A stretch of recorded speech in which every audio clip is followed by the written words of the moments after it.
Kembali bersama saya Bang Bil. Kali ini saya akan menyajikan video untuk Anda. Dan video ini dipastikan akan sangat bermanfaat sekaligus menjadi pelajaran buat kita semua. Jangan lupa like, comment, and subscribe. Oke? Saya lihat Prof Mahfud ini sudah berseri-seri, berarti negara sudah aman ya Prof? Mudah-mudahan. Mudah-mudahan. Paling tidak satu tahap atau satu butir masalah itu sudah selesai, yaitu memutus keberlangsungan despotik atau nepotisme yang samar-samar mau dibangun. Okay. Ya kan udah selesai, artinya urusan peran Pak Jokowi ke depan menurut saya ya sudah selesai dan sudah hampir selesai. Memang masih ada yang mengatakan tuh masih ada mantunya, anaknya, tetapi yang ini dulu sudah selesai dan itu menurut saya ya Tuhan yang turun tangan. Jadi ya kan? Semesta alam bekerja, Prof. Semesta alam bekerja, Tuhan turun tangan. Kan Tuhan berfirman, kalau kamu berlebihan, Tuhan akan turun tangan. Kan gitu di Al-Quran. Tuhan, makanya saya kira sampai tanggal 19 Agustus, kita masih gelap lah harapannya. Negara ini mau kemana? Ini masih dibayangi terus oleh kehebatan Pak Jokowi mencengkeram kemana-mana. Tapi begitu tanggal 20 terjadi peristiwa itu, tidak bisa dibendung. Terus akhirnya Pak Jokowi udah selesai. Sampai sekarang menurut saya dan Pak Prabowo sudah firm menurut saya. Sudah, silakan diatur negara ini. Nanti kita berjuang lagi. Kan begitu kan? Prof Mahfud, ini kan ada yang menarik. Biasanya seorang pemimpin itu ya, presiden di akhir-akhir masa jabatannya itu kan, apa itu, ada kerinduan rakyat. Iya. Perasaan kayak mau ditinggalkan oleh seorang pemimpin itu. Tapi ini kok nggak begitu sepertinya. Sepertinya ada kayak luka. Justru orang semakin marah. Kenapa saya bilang orang semakin marah, Prof? Buktinya orang masih meminta beliau mundur. Ini kan aneh, padahal sudah mau selesai tanggal 20. Iya, udah mau selesai. Ya itu. Gejala apa itu, Prof?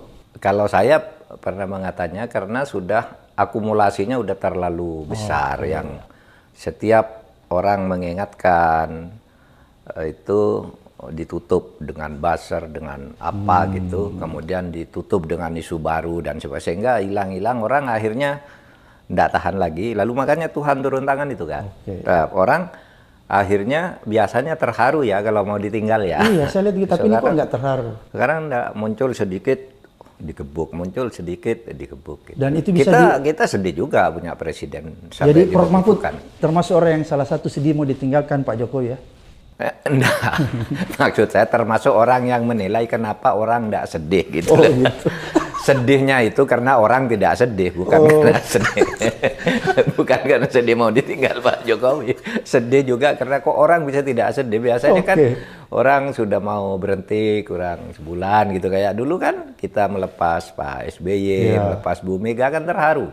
Dengan segala kesalahannya tetap kita terharu. Yang ini udah kurang 2 minggu nih. Orang tetap aja belum sedih orangnya. Ya kasihan juga gitu. Prof Mahfud, ini kan ada yang menarik menurut saya. Ya. Tanggal 10 kalau saya lihat di berita, tanggal 10 Oktober itu ada kemungkinan akan turun putusan yang dikeluarkan oleh PT UN. Kan ada gugatan tuh yang diajukan oleh PDIP terhadap KPU sehubungan perbuatan melawan hukum KPU yang dianggap Gibran ini kan tidak sah sebagai wakil presiden. Kita berandai-andai nih, Prof. Seandainya putusan ini turun tanggal 10 Oktober dan di dalam amar putusannya dinyatakan bahwa memang Gibran itu tidak sah sebagai calon wakil presiden, apa konsekuensinya? Konsekuensi ketatanegaraan ya menurut saya, meskipun saya disclaimer dulu, agak pesimis sih saya bahwa kita percaya pada hukum di pengadilan sekarang ini pesimis. Mau melakukan seperti itu. Ya, kecuali MK lah yang terakhir berani lagi gitu. Tapi kita berharap bahwa itu PT UN akan membatalkan gitu. Saya pesimis, hampir tidak mungkin. Tetapi itu perjuangan teman-teman PDIP. Saya bukan anggota PDIP, jadi ketika itu disampaikan ke saya ya saya pesimis. Tapi Anda jalan aja, ini bukan bagian dari perjuangan. Karena menurut hukum boleh kan orang menuntut sebuah keputusan tata usaha negara. Nah tapi seumpama dikabulkan menurut saya, bagi ketatanegaraan itu tinggal 2 pilihannya. Apakah kita atau pendukungnya Gibran mau ribut apa enggak? Kalau mau baik-baik aja kan gampang. Ya dilantik Pak Prabowo. Lalu sudah itu Pak Prabowo diberi kewenangan sesuai kewenangan konstitusi memilih 2 orang. Siapapun yang mau dia pilih. Ya, dari kekuatan politik misalnya Ya ada siapa, Mbak Puan, ada AHY, ada Muhaimin, ada siapalah kalau mau dari luar cari. Bisa juga pilih Prof. Mahfud diajukan kan? Ya bisa, meskipun itu tidak mungkin, tapi bisa. Secara teoritis. Suruh pilih ke MPR. Itu bisa. Berarti Gibran dan itu dibatalkan. tidak usah ribut-ribut.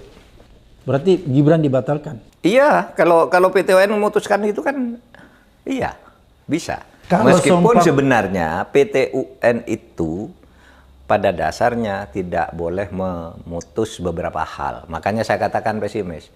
Satu, tentang hasil pemilu itu tidak bisa. Putusan pengadilan tidak bisa. Tentang kebijakan Tentara Nasional Indonesia, keputusan Tentara Nasional dan beberapa gitu tidak boleh. Tentang hukum perdata tidak boleh diputus oleh PT UN. Nah itu aja makanya. Tapi ya kita lihat aja nanti. Jangan ada kejutan-kejutan lagi kan. Di Indonesia kan sering begitu. Saya ini coba berandai-andai Prof ya. Kalau ternyata keluar putusan nih menyatakan Gibran nggak sah, walaupun Prof Mahfud pesimis, tapi seumpamanya ini keluar. Dan ini kan Gibran pasti nggak mau tinggal diam nih Prof. Ya. Dia banding, berarti kan belum ingkrah. Berarti putusan ini belum bisa dieksekusi. Ya. Apa konsekuensinya nih Prof? Kalau tetap Gibran bisa dilantik?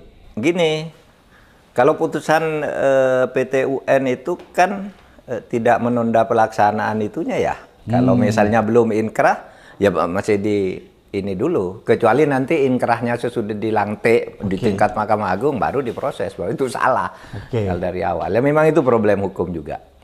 Gitu. Jadi itu ada persoalan hukum ya?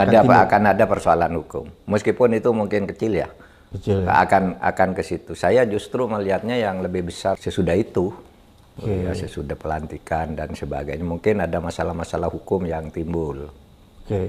Prof, ini kan anggota DPR baru sudah dilantik kemarin dan terpilih. Kalau Prof melihat ini komposisinya, ada nggak harapan DPR sekarang ini akan menghasilkan undang-undang yang lebih berpihak kepada rakyat? Kan kemarin ini kelihatannya undang-undang yang diproduksi oleh teman-teman DPR itu kelihatannya kurang mengakomodir ya kepentingan-kepentingan rakyat.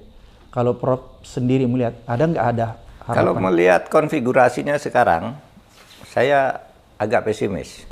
Agak pesimis. Tetapi ada pintu optimisme karena ini mungkin Pak Prabowo mau bisa membangun sistem baru, ya apa namanya, mekanisme baru atau rezim baru ya, aturan main baru. Sehingga kalau ada kesadaran membangun demokrasi itu kan, bagi saya hukum itu kan produk politik ya. Dari satu segi hukum adalah produk keputusan politik ya. Nah kalau pemegang kekuasaan politik terbesarnya seperti Pak Prabowo punya political will untuk memberdayakan DPR, satu saat kita bisa diskusi ya Pak Abraham dengan saya dan teman-teman civil society udah banyak yang berpikir kayak gini, apa yang mau kita sampaikan nih gitu. Kita sudah mulai menginventarisir agar DPR kita lebih berdaya, parpol kita lebih berdaya gitu, sehingga aspirasi masyarakat itu tergambar dari wajah keputusan-keputusan legislatif kan gitu. Sekarang kan terbalik konfigurasinya, masyarakat yang besar ingin ini, DPR yang besar ingin sebaliknya. Harusnya kan sejajar nih, kalau masyarakat 90% ingin ini, DPR-nya mestinya 90% ingin sama gitu ya. Sekarang terbalik. Jadi sekarang kita harus mempersiapkan ya, mencoba menginventarisir ya. Menginventarisir. Apa-apa yang perlu kita beri masukan. Dan kita berharap mudah-mudahan presiden baru, apapun ya, Pak Prabowo itu kan sudah terpilih. Mudah-mudahan dia mengambil janji-janji, melaksanakan janji-janji yang sifatnya positif bagi demokrasi. Iya kan?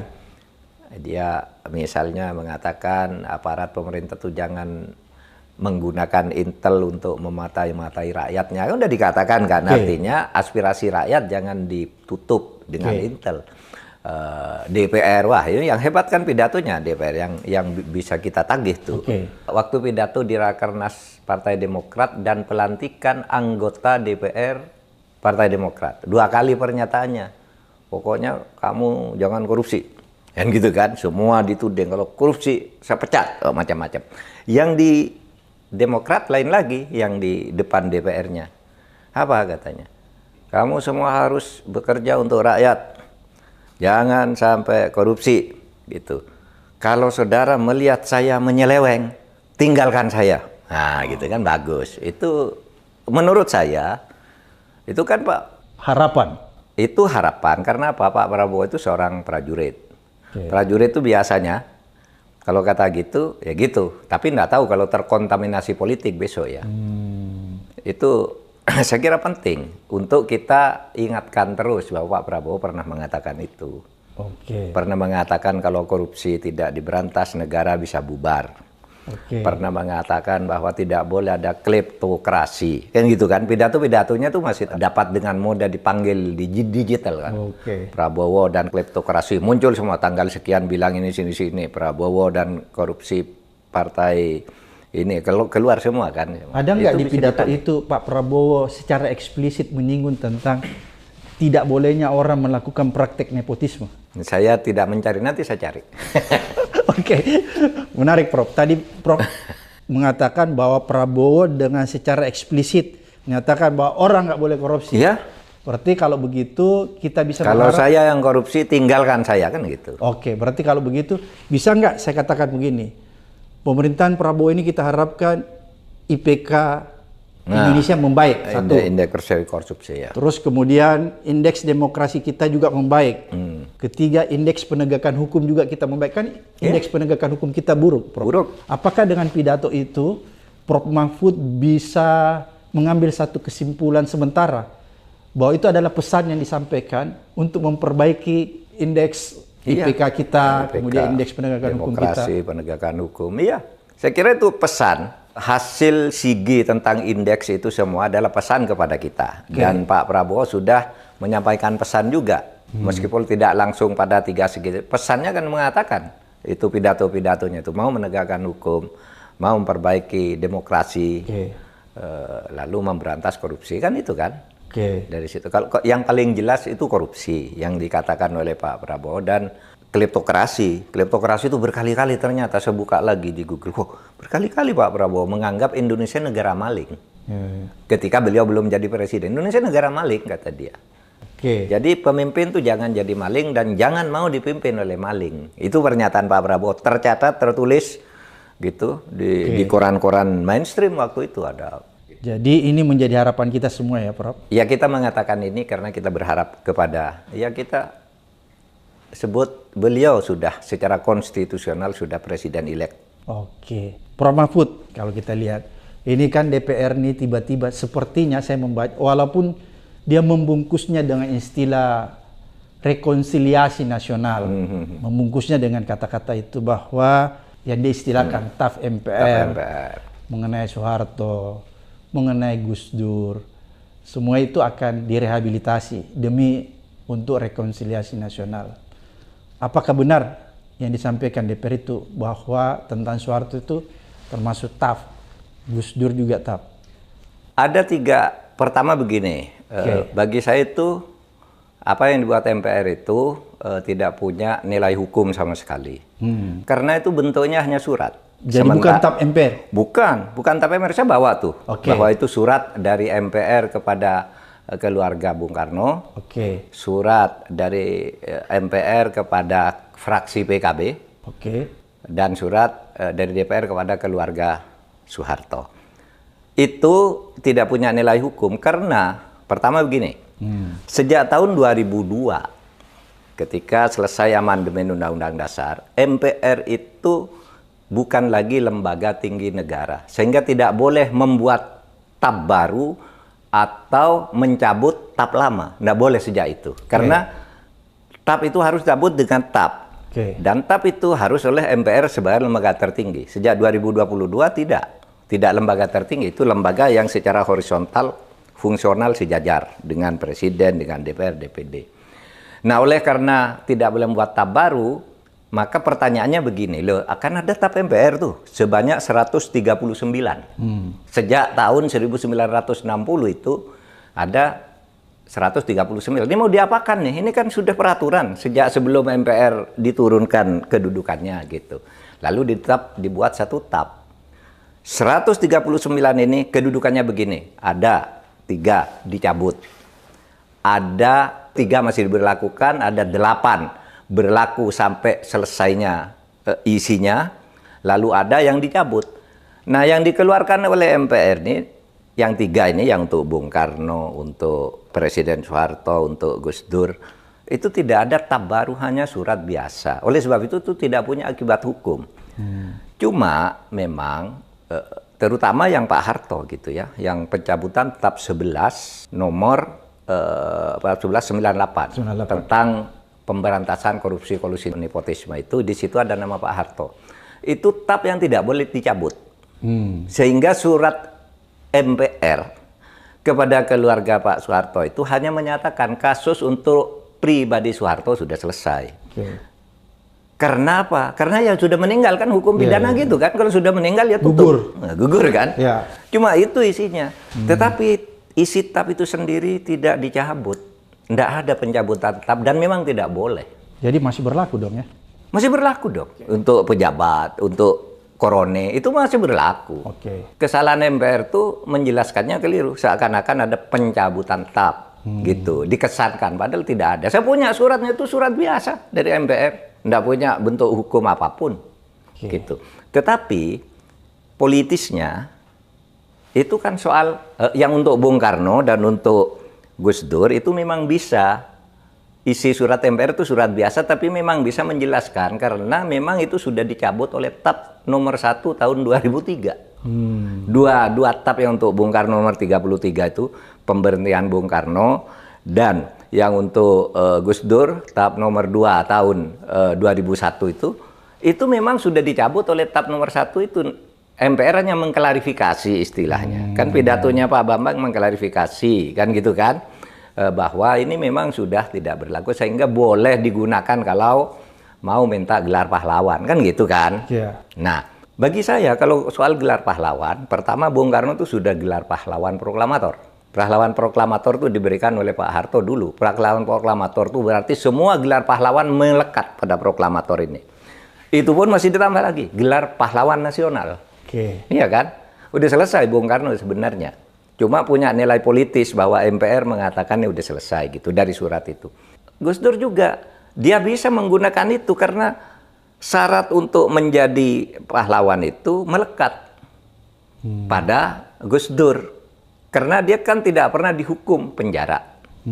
Pak Harto juga boleh kalau mau meminta. Oleh sebab itu keputusan memberikan atau tidak memberikan gelar pahlawan itu kan keputusan politik presiden. Karena syarat menjadi pahlawan itu kan gampang. Warga negara Indonesia atau warga negara di bekas jajahan yang dulu bukan Indonesia. Aceh, Makassar itu kan dulu bukan Indonesia. Nah, Hasanuddin pahlawan. Itu kan bukan orang Indonesia tapi sekarang menjadi wilayah. Tengku Umar dan sebagainya. Lalu berkelakuan baik, punya integritas moral dan tidak pernah dihukum penjara. Pak Harto tidak pernah dihukum penjara. Jasanya juga masih bisa dicatat di samping kesalahan-kesalahannya. Kalau mau diberi, yuridis tidak ada hambatan, tidak perlu surat MPR. Begitupun dengan Gus Dur ya? Iya, Gus Dur.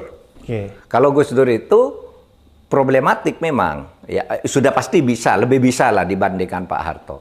Tapi waktu itu ketika dijatuhkan kan memang itu prosedurnya bermasalah Gus Dur tuh. Satu, dia dipecat oleh MPR karena dianggap melanggar haluan negara, tidak hadir ke sidang MPR dan memberhentikan Suroyo Bimantoro sebagai Kapolri. Itu dianggap melanggar.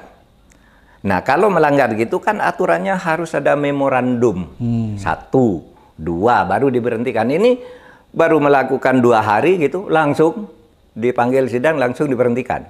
Tidak ada memorandumnya. Memorandum yang dulu terkenal itu, memorandum lain tuh. Itu memorandum korupsi. Bulog. Nah, yang korupsi itu kan katanya Bulog kehilangan uang 40. Bulog Gate ini ya? Iya, Bulog Gate. Itu ada memorandumnya 2 kali.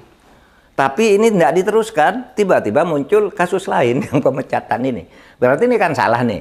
Karena yang Bulog Gate itu korupsinya tidak ada. Karena pelaku korupsinya itu kan Sapuan bersama Suwondo. Jadi ceritanya gini, ingat ya. Sapuan ini wakil ketua Bulog, ingin menjadi kepala Bulog. Oleh tukang pijatnya Gus Dur. Suwondo tukang pijat ya? Iya, tukang pijat Gus Dur. Suwondo namanya. Ngajak Sapuan ini ketemu Gus Dur. Ngomong-ngomong. Nah, besoknya atas inisiatifnya sendiri, Suwondo ini minta uang ke ke Sapuan, katanya mau diperjuangkan dari kepala Bulog. Disitulah terjadi korupsi. Dan itu yang terbukti di pengadilan kemudian kan. Dia yang masuk penjara, dua-duanya kan masuk penjara. Betul. Tapi terputus tuh ininya. Tapi apapun soal itu, menurut saya kalau cuma mau memberi gelar pahlawan Pak Harto, itu putusan politik aja, nggak ada masalah hukumnya sama sekali. Bisa. Berarti nggak ada masalah hukum. Tapi kalau kita lihat sebenarnya lebih kepada ingin merehabilitasi ya posisi ketiga presiden kita, kira-kira seperti itu. Apakah Prof. Mahfud tidak membaca lain situasi ini? Maksudnya begini, jangan sampai ini pertama didorong, dibesar-besarkan, padahal sebenarnya ada maksud di balik ini. Apa maksud di balik ini? Saya khawatir nanti proses ini akan digunakan oleh Pak Jokowi. Kalau misalnya nanti suatu ketika ya kita berandai-andai tiba-tiba Jokowi turun, dia dipermasalahkan secara hukum dan dibawa ke meja hijau misalnya, dan pada akhirnya mungkin kalau dia terbukti ada putusan hukum, apakah dengan apa yang dilakukan sekarang itu juga akan bertujuan nanti untuk bisa merehabilitasi atau mengampuni juga Jokowi? Begini. Ketetapan MPR yang tadi dibilang dicabut, padahal tidak dicabut itu adalah produk hukum konstitusi, hukum tata negara. Kalau Pak Jokowi itu menurut saya sampai hari ini dan mungkin sampai tanggal 20 itu tidak ada persoalan hukum tata negara. Dia akan berhenti biasa. Dan pemberhentiannya itu kan tidak pakai tap MPR lagi kan, ya berhenti gitu saja. Sehingga tidak mungkin atau sulit dibayangkan masa mau menggunakan itu dengan cara apa. Itu akan menjadi soal lain kalau ada masalah baru sesudah selesai. Ya, sesudah selesai. Saya dengar Pak Abraham punya rencana baru ini. Iya, kan begini Prof. Mahfud ya. Ada penyakit orang Indonesia sebenarnya. Ada dua yang paling parah menurut saya. Nanti Prof. Mahfud luruskan kalau saya salah. Orang Indonesia ini gampang melupakan sesuatu. Dan yang terparah lagi gampang memaafkan. Memaafkan bagi saya itu nggak ada masalah ya sebagai umat beragama. Tapi kan sebelum kita memaafkan seseorang, terlebih dahulu perlu ada pengakuan, perlu ada penjatuhan dulu yang jelas terhadap posisi seseorang. Saya tidak keberatan, atau mungkin kita rakyat Indonesia misalnya tidak keberatan, misalnya suatu ketika, misalnya katakan siapapun presiden, misalnya dia diadili, terus dinyatakan bersalah secara hukum, dijatuhi hukuman, dan kemudian presiden terpilih memaafkan. Bagi kita itu mungkin nggak ada masalah, tapi yang penting ada putusan hukum dulu. Kan kira-kira seperti itu, Prof. Mahfud. Yang jadi persoalan di negeri kita, Prof. Mahfud, kita tidak pernah punya tradisi membawa presiden atau mantan presiden ke meja hijau. Walaupun sebenarnya kita yakini, atau bukan sekarang kita yakini, begitu banyak bukti-bukti yang sudah disampaikan masyarakat berkaitan dengan pelanggaran-pelanggaran hukumnya, tapi kita nggak punya tradisi itu. Beda misalnya Prof ya, kita lihat aja Korea Selatan punya tradisi mengadili mantan presidennya. Kemudian negara paling dekat kita, Malaysia, akhirnya dia bisa membawa Najib ke meja hijau. Pertanyaan saya Prof Mahfud, pernahkah kita punya tradisi? Kan nggak punya. Nggak punya tradisi. Karena itu menurut saya, kenapa presiden di Indonesia itu cenderung ugal-ugalan ketika dia menjadi presiden, karena dia melihat contoh. Ada presiden bahwa ternyata presiden-presiden sebelumnya, kalau dia melakukan pelanggaran hukum, dia punya imunitas, dia punya kekebalan sampai setelah dia jadi presiden. Sehingga itulah yang mendorong presiden-presiden berikutnya bisa melanggar konstitusi, bisa ugal-ugalan, karena dia mencontoh. Oleh karena itu menurut saya, mungkin ada baiknya kita bisa, atau kita perlu pertimbangan, kita punya tradisi hukum yang baru, membawa presiden yang kalau memang secara hukum dia bersalah, dia harus dibawa ke meja hijau, jangan dihalangi. Kira-kira seperti itu pemikiran saya, Prof Mahfud. Kalau Prof Mahfud sendiri memandang itu, apakah benar bahwa kita ini nggak punya tradisi membawa presiden atau mantan presiden kita ke meja hijau, walaupun kita yakini dia bersalah? Punya tradisi, tapi terputus. Pak Harto itu kan sudah dibawa ke pengadilan. Tetapi kemudian karena penyakit dan keterangan dokter ahli, dia kan kena demensia. Dan kita semua terancam demensia, Pak. Bapak umur 60, 50, sekarang nanti nunggu 80 itu biasanya 5 menit konsentrasi, Sudah itu hilang. Nah, Pak Oke. Harto begitu ketika di pengadilan itu. Sehingga dokter mengatakan ini tidak bisa dipertanggungjawabkan, dikeluarkan SKP 3 apa itu ya oleh Pak. Wajar ya? Ya, wajar. Oke. Jadi kita punya tradisi itu cuma Oke. terputus. Terputus. Dan menurut saya itu gini, presiden itu kalau mau memaafkan, kalau di dalam hukum itu kan ada istilah rehabilitasi, itu di ketatanegaraannya, administrasi ketatanegaraannya. Kalau peradilan pidananya itu seharusnya, ya kalau ada kasus pidana, itu hanya amnesti yang bisa. Gitu Pak. Oleh sebab itu diajukan atau diberi amnesti. Oke. Dan untuk memberi amnesti itu kasusnya harus dimunculkan dulu kan. Iya kan, kalau belum ada gimana mau diamnesti? Harus disidangkan. Harus disidangkan dulu. Dan harus ada putusan. Ya, tetapi saya setuju Oke. bahwa kita perlu peradaban baru di dalam berhukum. Saya diskusi di beberapa tempat, antara lain dengan para guru besar dan budayawan di Jogja, kemudian di Jakarta, Pak Abraham diundang tuh. Tapi waktu itu putra sedang di rumah sakit. Itu keputusannya kita harus membangun peradaban baru agar tidak terulang. Caranya gimana? Mantan presiden kalau memang salah dan ada bukti, itu supaya diajukan ke pengadilan. Gitu. Kita bangun seperti Korea, Malaysia, bahkan Joe Biden ya juga anaknya dihukum 40 tahun kan. Biden ya hukum aja katanya. Gitu kan? Itu peradaban. Karena gini, demokrasi ini rusak kalau hukum tidak tegak. Hukum tidak tegak. Tinggal sekarang apa yang mau kita lakukan untuk itu, gitu ya. Dan kalau ya tinggal bukti-buktinya. Saya kalau diskusi-diskusi tertutup kita itu ya kalau dari sudut hukum ya bukti-bukti itu udah cukup banyak. Kan tinggal sekarang penegak hukumnya itu berani nggak? Berani apa enggak? Karena apa? Karena hukum maupun penegakannya itu adalah produk keputusan politik juga. Iya kan? Kalau ini tutup, kata si pemegang kekuasaan tuh ya tutup karena ini enggak berani. Kalau enggak dia bisa SK-nya ada di sini. Atau dia disandra juga, kamu kemarin waktu jadi hakim di sana kan sama juga kamu korupsi. Kalau kamu buka ini saya buka duluan. Itu yang menyandera orang sekarang itu. Orang mau bertobat pun susah sekarang karena semuanya punya dosanya dipegang. Saling sandra Prof ya? Saling sandra pada akhirnya. Kan menarik nih Prof, kalau kita lihat berkaca di Korea Selatan ya, itu kan persoalan sangat sepele. Misalnya mantan presiden itu cuma memuluskan mantunya untuk cari kerja, dia bisa dipersoalkan secara hukum kan. Belum lagi ibu negara dapat pemberian tas. Perdana Menteri Thailand itu dipecat karena ikut lomba masak goreng dan nerima hadiah karena menang lomba masak nasi goreng, nerima hadiah dia. Gratifikasi. Dipecat gitu. Begitu anunya ya, Perdana Menteri Thailand berapa kali itu yang kena begitu. Karena ingin ke Perdana Menterian, ke kepala pemerintahan dan kepresidenan ya, kepala pemerintahan dan kepala negara itu berwibawa betul gitu, tidak main-main gitu. Kenapa saya mempersoalkan ini Prof Mahfud? Karena saya melihat begini, apa yang terjadi di keluarga Mulyono ini kan menurut akal sehat kita ini sudah mengguncang kita. Misalnya anaknya bisa memamerkan menggunakan pesawat jet yang super mahal. Belum lagi kita berbicara tentang Gibran, Bobi, yang kasus pemberian iup tambahan yang disebut Blok Medan dan lain sebagainya. Walaupun mungkin banyak orang mengatakan ya itu misalnya Kaisang kan bukan presidennya. Tapi kan orang lupa Prof bahwa hampir semua ya kasus-kasus gratifikasi, kasus-kasus penyuapan yang ada di KPK itu nggak pernah langsung kepada penyelenggara negaranya. Kalau bukan orang di sekitarnya, orang dekatnya atau keluarganya. Ada satu contoh menarik Prof. Ada kasus flexing.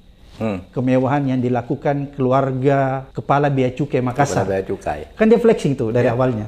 Kok tiba-tiba KPK semangat sekali dari hasil flexing itu dia melakukan penelusuran dan akhirnya dia bisa telusuri ternyata betul nih Kepala Bea Cukai ini banyak menerima gratifikasi dan akhirnya dibawa ke meja hijau. Saya teringat dulu waktu di KPK Prof, itu ada metode yang digunakan. Dulu kan kita sering melakukan pelatihan bersama dengan FBI. Ada namanya lifestyle analysis. Jadi metode ini kita pakai untuk mempelajari gaya hidup penyelenggara negara dan keluarganya lewat flexing-flexing di media sosial. Dan itu ternyata masih digunakan oleh KPK terhadap kasus Kepala Bea Cukai Makassar. Dan ini berbanding terbalik ketika ada kasus yang sama dengan Kepala Bea Cukai Makassar. Anggaplah si Kaesang nih. Ya. Ini kan berawal dari flexing sebenarnya. Ya, ya. Kok KPK-nya melempeng ya? Dia tidak melakukan segera investigasi mendalam seperti apa yang dilakukan ketika menemukan kasus flexing Kepala Bea Cukai Makassar. Kalau menurut Prof, lihat apa yang terjadi di penegak hukum kita ini. Apakah benar yang tadi Prof katakan bahwa penegak hukum kita ini memang juga lagi disandra karena orangnya nggak bersih-bersih amat? Gini, untuk KPK itu memang membuat rakyat heran. Karena sebenarnya kalau komisionernya, itu kan sudah bilang, itu naik jet itu kalau dia bukan anaknya presiden, tidak mungkin. Oleh sebab itu harus diselidiki. Itu kata Pak Nawawi, Mapolango, kemudian Pak Alex Marwoto juga bilang gitu. Tapi kemudian dilempar ke bawah, di bawah bilang, enggak, ini bukan ini, hanya nebeng, hanya apa, dan sebagainya. Nih, oleh sebab itu ke depan KPK itu harus diperbaiki. Dan kasus ini tentu saja tidak ditutup sampai sekarang karena KPK sekarang. Kita berharap lah yang akan datang ya Kejaksaan Agung, ya KPK. Dengan catatan, saya harus jelaskan juga. Loh, Pak Mahfud juga tuh naik jet pribadi. Nah, saya naik jet pribadi itu sebagai pengurus KAHMI. Saya ketua Dewan Pakar, Pak Yusuf Kalla sebagai ketua Dewan Etik.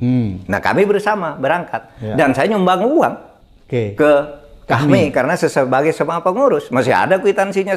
Ada dari saya pribadi. Lalu saya berangkat sama-sama. Masa mau dibilang nebeng? Kan sama dengan saya pergi ngajar ke UGM. Sampai sekarang tuh selama saya jadi Menko, Ketua MK, ngajar ke UGM, ngajam kalau dikasih uang, dikasih tiket. Apa enggak boleh? Karena itu kan seperti kontrak keperdataan kan, hubungan keperdataan. Tetapi kalau orang dengan sangat menyolok seperti Kaesang, itu harus selidiki. Kalau saya, Pak Abraham Samad kan pernah jadi ketua KPK. Pasti tahu saya selalu melaporkan gratifikasi. Lebih dari 8 yang saya hafal di kepala. Yang tidak hafal banyak lagi gitu.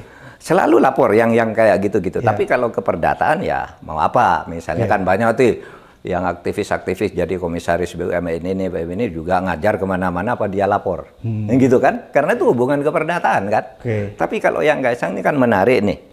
Nebeng, ya kan? Nebeng tapi yang punya ndak ikut. Kalau saya kemarin bilang Pak Yusuf Kalla waktu hari ulang tahun kami, Pak Mahfud, nanti kalau ada yang persoalkan Pak Mahfud bilang, loh, kan ada saya di situ yang berangkat dalam acara yang sama gitu. Kalau Pak Mahfud nebeng betul itu kan. Karena ada dia. Meskipun saya bayar kepada kami. Jadi kalau menurut Prof Mahfud nih, kalau kita lihat kan kejadian yang menimpa keluarga Mulyono ini kan terang benderang ya Prof Mahfud ya. Kalau terang benderang, agak susah dibantah ya, agak susah dibantah. Tapi kelihatannya kasus ini sampai sementara ini belum berjalan sebagaimana mestinya. Entah apa yang menyebabkan. Mungkin kita bisa menduga-duga seperti tadi yang Prof Mahfud katakan bahwa mungkin ini ada kaitannya dengan salin sandra. Karena aparatnya mungkin juga nggak bersih dan lain-lain sebagainya. Oleh karena itu, kalau menurut Prof Mahfud nih, kacamata hukum Prof Mahfud, apakah serangkaian ya perkara-perkara yang melibatkan keluarga Mulyono ini itu wajib hukumnya untuk terus ditindaklanjuti sampai kapanpun juga? Ya, menurut saya kalau pidana ya, kan beda ketatanegaraan dan pidana. Kalau pidana menurut saya itu harus ditindaklanjuti, bukan hanya yang Pak Jokowi, juga yang lain-lain yang sekarang mandek di kejaksaan, di KPK itu kan banyak yang aneh. Misalnya orang sudah diperiksa lebih dari 10 jam gitu dan dikatakan ya, tunggu waktu di humasnya. Tiba-tiba sampai sekarang hilang. Ada orang nih nyerahkan uang 27 miliar nih saya dapat dari. Itu kan tidak dijelaskan. Uangnya tuh sekarang ada di mana? Nah, misalnya disimpan di kejaksaan. Uang apa ini kan harus jelas kepada masyarakat. Harus dibuka ini.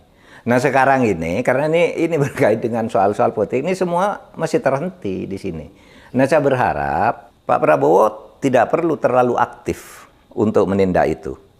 Tapi dibiarkan aja hukum berjalan. Akan baik negara ini. Kalau aktif Pak Prabowo dibilang wah ini punya tendensi. Ya, atau dibilang tidak tahu berterima kasih, sudah didukung apa. Ya kan? punya tendensi, biarkan aja yuk hukum berjalan. Gitu.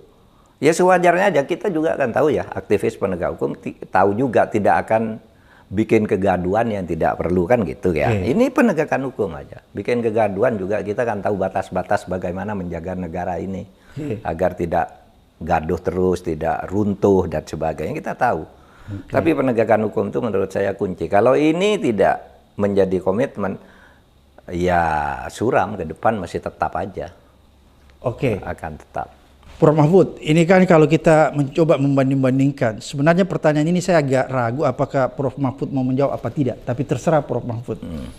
Kalau saya tanya nih Prof. Mahfud nih, mencoba membanding-bandingkan antara presiden-presiden sebelumnya ya, selain Jokowi, itu kan kita bisa melihat tuh cara kerjanya, kemudian bagaimana dia menghargai konstitusi, bagaimana dia memperlakukan demokrasi, bagaimana dia menghargai yang namanya penegakan hukum. Posisi Jokowi ini di mana di antara presiden-presiden sebelumnya? Saya sampai ke Pak SBY aja dulu. Bung Karno itu tidak bisa dipungkiri sebagai seorang proklamator dan pemersatu bangsa. Itu modal utama sampai kita maju seperti sekarang. Pak Harto membangun bangsa. Bapak pembangunan ya? Bapak pembangunan. Pak Habibie Bapak demokrasi. Ya, dia mengawal munculnya demokrasi baru. Sudah itu. Gus Dur Bapak pluralisme, ya kan? Bapak pluralisme. Pak SBY itu Bapak pembangunan juga ya. Artinya jasanya banyak untuk tidak ada masalah demokrasi mungkin. SBY penjaga demokrasi. Penjaga demokrasi, iya.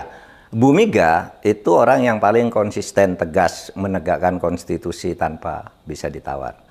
Nah Pak Jokowi tentu belum bisa diberikan sekarang penilaiannya karena beliau ini kan belum berhenti.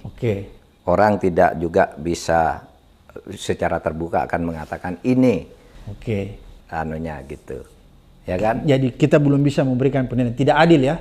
Iya. Tidak adil kalau kita memberikan... Tidak adil kalau kita ini belum selesai. Kan jasanya banyak juga, setiap orang banyak jasanya lah. Infrastruktur, pertumbuhan ekonomi. Meskipun saya katakan sebenarnya kalau pertumbuhan ekonomi itu dari presiden pertama sampai sekarang kalau diukur dari pemberantasan kemiskinan, semuanya sama, malah yang paling hebat Bung Karno loh. Bung Karno tuh kalau katakanlah kita orang Indonesia miskin semua pada tahun 45, begitu merdeka dipimpin Bung Karno 22 tahun, Bung Karno turun, orang miskin tinggal 56%. Itu angka, ya 56% itu sampai tahun 66, Bung Karno jatuh.